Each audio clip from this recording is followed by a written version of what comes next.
Hey Maisies, welcome back to my channel. If you're new, thank you for tuning in. Please make sure by the end of the video, during the video or right now, you hit the subscribe button, you hit the like button, and you leave a comment below. I mean, hey, let's get to know each other, right? And if you're also a returning viewer who hasn't hit that button yet, please guys, let's make it official, okay? Let's put a ring on it. Let's hit that subscribe button, and because look, you're already amazing anyways. So yeah, anyways, today we are going to be talking about, or I am going to be talking to you guys about the time that I was involved in a car accident. It wasn't nice, it wasn't pretty, but yeah, so if you're in for a sob story, just keep watching. So a few years ago, I was driving home from church. Me and three of my nieces, we were driving home from church this Sunday afternoon, and yeah, that's when all this happened. So the story goes like this. Now, I don't remember much because I was traumatized. I don't know, I don't remember much. Most of these things actually come back to me in stages. But here's a little backstory. I had just bought my car a few months prior to the day that I was involved in an accident, and that was the last month of my payments because I was paying it in installments. So that month was the last month I was making my final installment, and also it was the last month that I actually had a job. The following month I was gonna be out of a job and I wasn't gonna have any flowing income. I was pretty much going to have to be living off of my savings, and I was also making car payments. So yeah, it was one of those. And so anyways, I'm driving home from church, my three nieces in the back and me driving, and we're approaching this traffic light, this robot controlled intersection. So the traffic light was green in favor of me, and so I proceeded. I was in motion. It's not like it was a stop situation. I proceeded because I was in motion. And then I saw this guy to the right of me. He was turning right. Yeah, and he was also on my right. He was turning right into the side of the road that I was in. It was a dual carriageway. I don't know if that makes sense. I hope it does make sense. So yeah, obviously I had the right of way because I was to his right, and you do not turn in front of oncoming traffic, first of all. Second of all, he was one of those illegal taxi operators. In Zim, we call them shika. So he was one of those shika drivers. And so I really don't know what went on in his mind. And I was in the inner lane as well. I really don't know what was going on in his mind, why he decided to proceed even though I was halfway through the robot. So when I saw that this guy is actually coming in, I hit the brakes, but it was a little too late. And then he smashed into my front on the right side, the driver's side, obviously. He smashed into like the whole front portion. Now, as if that wasn't enough, he decided to reverse, and I guess he wanted to run away or switch up the situation. I don't know what he was trying to do. He decided to reverse, backed out of me, and then on his attempt to flee, he hit me in the back as well. So now when he hit me in the front, I was like in shock. I was like, what? Oh my god, this just didn't happen. What? Did this guy just drive? Did he just drive into me? I was in shock. I was like, oh my god, no, this is not happening. And then he reverses back. So now I'm looking at him through my window like, what are you doing? Do you think you're running away from this situation?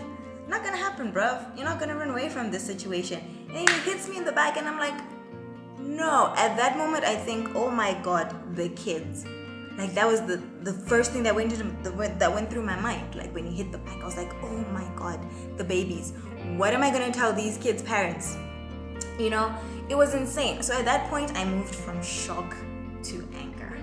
I was furious. I've been that angry before in my life, but that's another story for another day. But I had never been that angry. I was so pissed off. I swear if I had a gun or something, I was literally feeling around for something that I could use to stab this guy. Like, really, you want to kill my babies? You want to kill my sister's babies? What is wrong with you? So anyways, so when he hit the back of my car, his tow hook, whatever, the thing that's in front of the car that used to tow cars, hooked onto my rear fender. So now he tried to reverse a third time, but he wasn't going nowhere, and his car just went silent soon after that. So now everybody, the vendors and everybody who was watching starts coming around. You know how there's just all this commotion. I'm thinking, oh my god, the next thing that I'm going to have to protect myself from is people who want to rob us, because not everybody who comes to help at the scene of an accident actually wants to help. Some of these people are just opportunists, and they just want to rob people. So what I did was, I'm sitting there, all this is happening and I'm still sitting there and I'm trying to process. I look back and I'm like, thank God my kids had their belts on, because they would have literally flew out of the window. Guys, when they say put that belt on, they mean it. These people know what they're talking about. I literally didn't move an inch, but I hit the brakes so hard. I was traveling probably at probably between 70 and 80 k's. It's not much, but it's something. But I hit the brakes so hard because he was coming into, I could literally see him come into me. I hit the brakes so hard. I did not move. My babies in the back did not move. And I am so thankful for that. I'm so thankful for that, because my smallest niece, my tiniest niece, my babyest niece, she was sitting in the middle of her two older sisters. So she definitely would have jumped or been jerked from her seat and probably smashed into my windscreen or something nasty like that. So I am thankful for that. So anyway, let's get back into the story. So now all this is happening and I'm digesting and I'm thinking, oh my god, oh my god, oh my god, oh my god, I've just been involved in an accident. What do I do? What do I do? What do I do? So at that time I was on a call with my then boyfriend. No, my phone was in my hand. I was using hands-free and all that stuff. So no, you can't say no. So anyways, I was on the phone and I just took out my earphones and then, I'm like, okay, so I guess at this point I have to get out of the car, right? So then I get out of the car, right? And I am so furious. I'm confused. A lot is going on through my head. A lot of things were on my mind at that time. I didn't even look at the car to see that. I literally walked up to this person, and mind you, I'm 5'2" on a good day. So I walked up to this man. I'm like, dude, what the bleep, bleep, bleep? And he's like, no, I'm sorry. And I'm like, no, I don't want sorry. What have you done? Why have you done this? I kept asking him, why have you done this? What did I do to deserve this? Couldn't you have just waited your turn?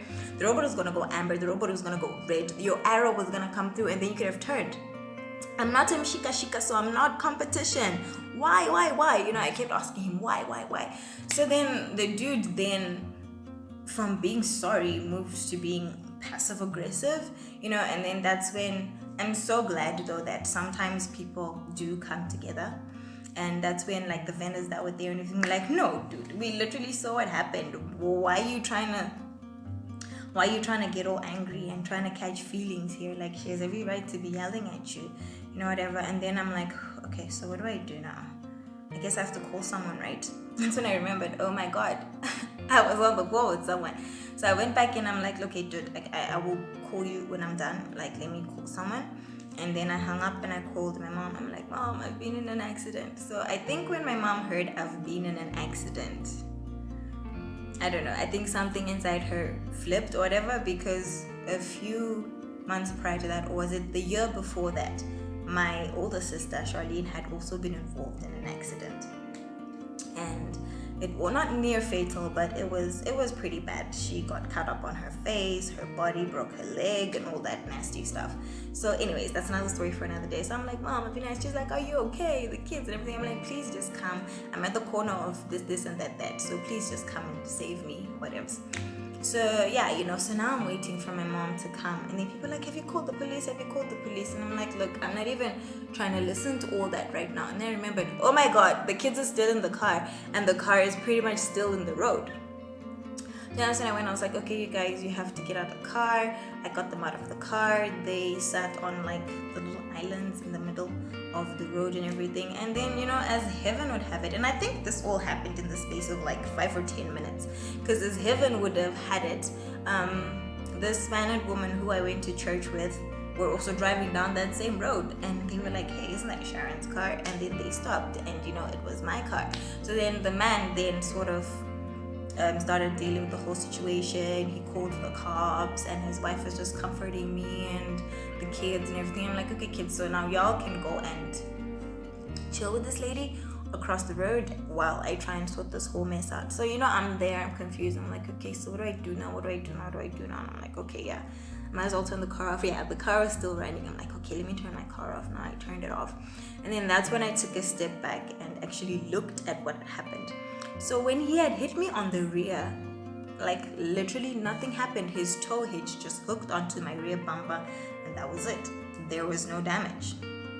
But when he had hit me the front, where the initial impact was, he sliced my tire into the right fender was ruined, the right headlamp was ruined, the bonnet ruined? No, the bonnet was fine, but like the front right side was ruined. It wasn't pretty at all, and my heart broke because this was my baby. I had been wanting this car for the longest time, and then this happens. My heart literally broke, guys. So yeah, I was now looking at his car. I was looking at my car, sorry, and my heart was broken. I'm like, wow, well, this is a major setback. Like, this is awful. This sucks. And then I just looked at his car. I don't know if this is a bad thing or whatever, but I looked at his car and his car was gone. Like, the entire front was smashed in, like he had hit into a tree or something. So my theory is that the tire absorbed most of the impact, and then and my car has metal body panels, not fiberglass. His was fiberglass, but the engine was totally displaced. The wheel was like back. I don't even know how he got out of that car. His car was messed up. And I won't lie. I will admit, I felt good. It felt good. I was like, well, at least you're not going nowhere. I just need to change my tire and I could actually drive out of here. But either way, it was such a bummer. It really hurt my feelings. So anyway, fast forward a little bit. My parents then arrive, I think at the same time as the police officers. No, actually, the police officers arrived. Now, here's where it gets juicy and interesting and depressing also. This police officer arrives, rookie police officer in my opinion, and she's like, what happens? I gave her my statement, he gave her his statement, whatevs. And then she's like, she makes you fill this form. She's like, draw a diagram and everything. And I'm like, okay, so like, explain to me, what now? Like, what now? You're here, what now?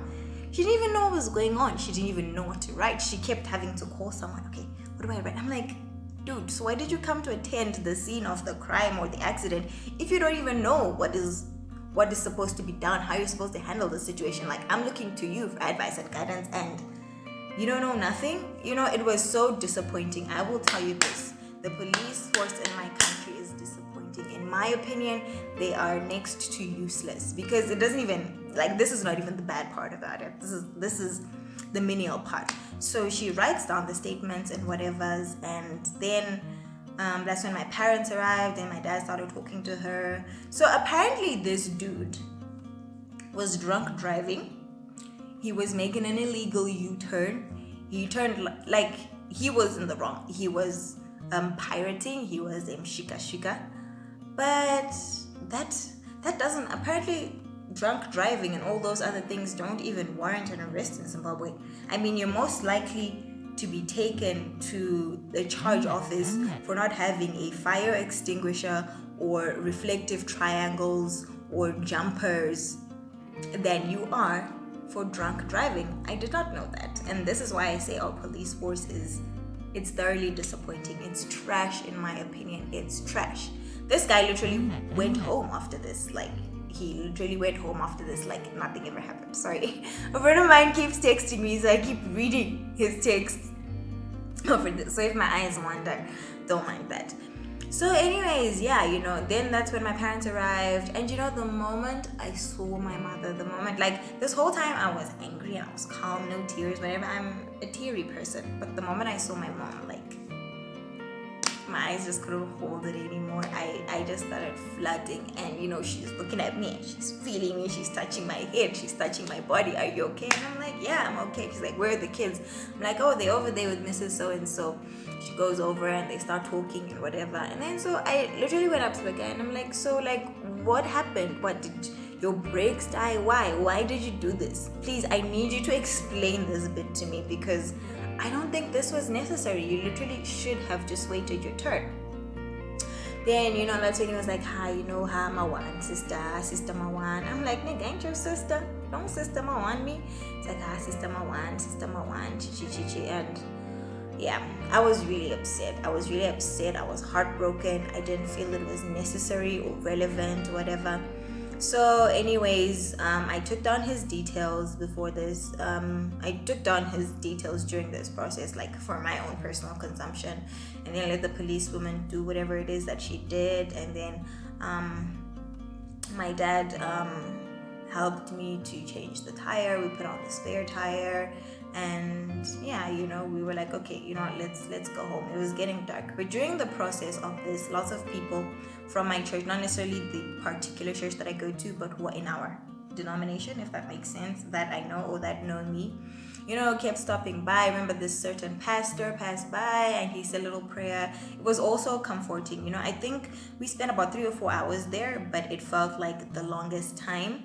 But people kept coming, and they are good people out there. They really, really are good people out there. So, as I was saying, people were passing by, people that I knew. Some were gawking. The majority of the people were gawking. But some people that I knew were passing by, and they were saying some really comforting and nice things. So we solved things with the police officers. We got a new tire for my car, and, we just drove home. That was it for that day. We just drove home. So, when we finally got home, I think we got home in around like 8 in the evening.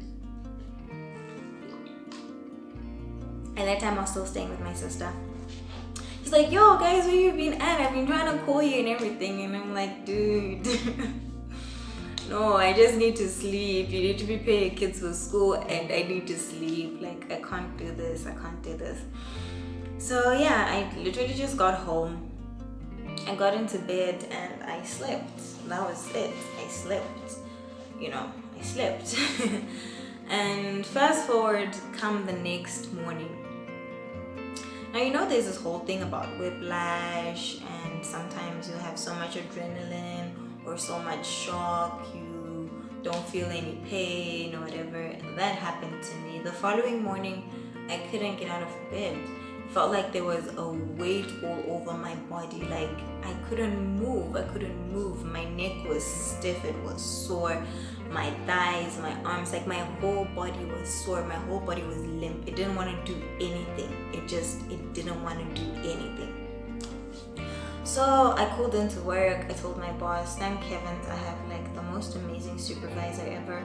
I called him and I'm like, sorry dude, I can't come in today. Something's come up. I didn't even tell him about the whole accident because I don't really like being a pity party, and I was just still trying to wrap my head around it. So I didn't really want lots of people involved in the whole situation. So anyways, yeah, I called him and I told him, and he was like, no dude, it's cool, do what you gotta do, see you when you're back, And then I think that Monday was actually payday, because I remember the person I bought the car from was like now texting me. He's like, okay, so what's the arrangement with the final installment? And apparently I was like, should I tell him or not? I'm like, you know what, let me just give this guy his money and then I'll move on to other things. So my dad calls me up really early, so he's like, okay, so what do you want to do?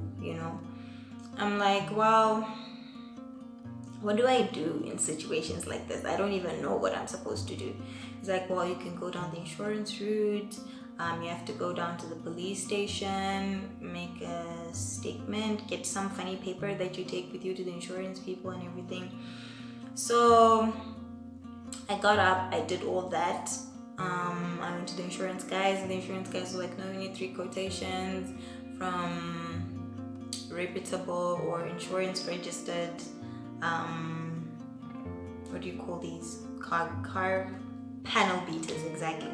And everything. So I went through the whole process. I went through the whole thing. Now here's where it gets crappy again. Guys, number one, we've noted with due diligence that our police force, don't waste your time with the police. Like, in my opinion, don't.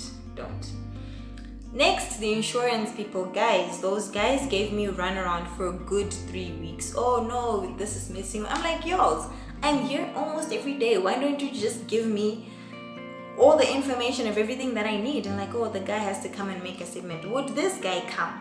You know, the guy had the nerve one of the times that I called him to actually blow up on me. Hey, what do you want me to do? I'm like, I want you to talk to your insurance guys, or at least give me a statement for my insurance guys. Like, hello, you crashed into me and you paid the whole admission of guilt, fine, so you're guilty. I didn't wrap myself around a tree, I didn't get into an accident by myself, so you need to do your part. That's what I want from you. So when he went off on me that day, I was like, okay, you know what, I'm done dealing with this guy. So I called the officer who had, the constable, the officer, whatever, who had handled the situation and everything, and I think he wanted a bribe, he wanted to be greased, he wanted a cut from me or something, I don't know, but you know, he was just giving me dodgy statements. Oh no, I'm like, dude, all I just need you to do is do your job. Call this man and tell him to meet me at his insurance place so we can sort this thing out. That's when I knew that it was a dead end. That's when I knew that I was chasing after my own tail. So I went back to this guy's insurance guys and I took back my papers and everything. I'm like, you know what, no, I'm not doing this. I took back all my papers, I took back all my stuff, and then I went, what did I do? I took back all my stuff, and then I was like, you know what, I'm just gonna fix my car by myself. And guys, this is a person who's now out of a job, who used her last money to make a car payment, who has 0 cents, $0 to her name. You know, but I was like, you know what, I'm just going to soldier through this. I'm just going to soldier on. And let's quit talking about the money. Let's talk about something else for a second. So you know, when something like this happens to you, generally you want to have a support system. There are people that you can lean on, your parents, I will say that it's very important to have a support system in situations like this. And I will say that my parents really came through for me. Like, they really, really came through for me. And at that moment though, that's when I realized, girl, you're an adult.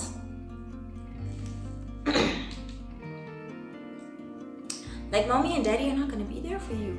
Like, thank God your mommy and daddy are there for you, but not everybody has a mommy and daddy who's going to be there for them like this, you know. My parents came through, guys. They came through whenever I needed a ride somewhere, whenever, like, whatever it is that I needed from them. If they could help me, they did. My sisters, everybody just came through for me.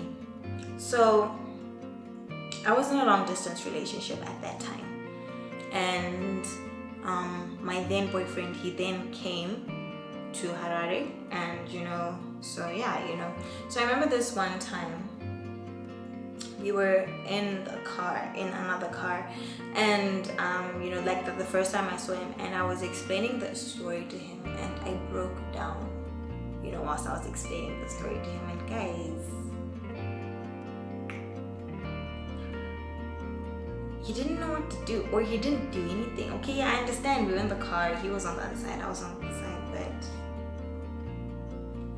I expected more, you know, and it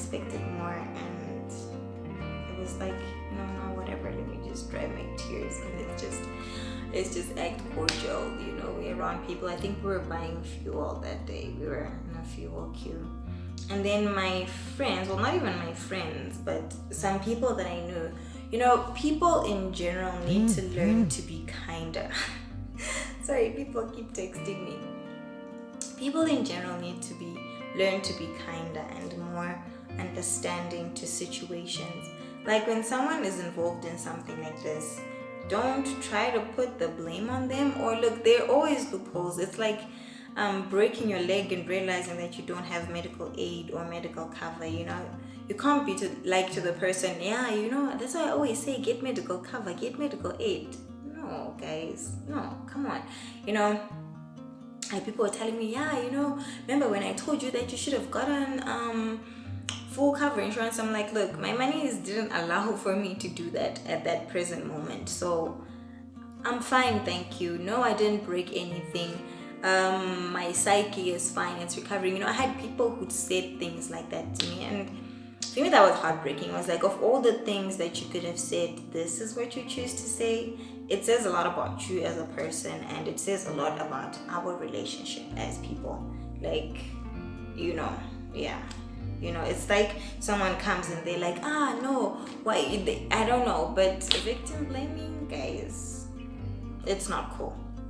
It's not cool. But then, yeah, I had people who put me through that, and for me, that was whack because I was already dealing with a lot, and I really felt like I was alone 9 out of 10 times because I don't live with my parents anymore. Yes, I live with my sister, but she has her own things to be dealing with, and she was there for me as best she could.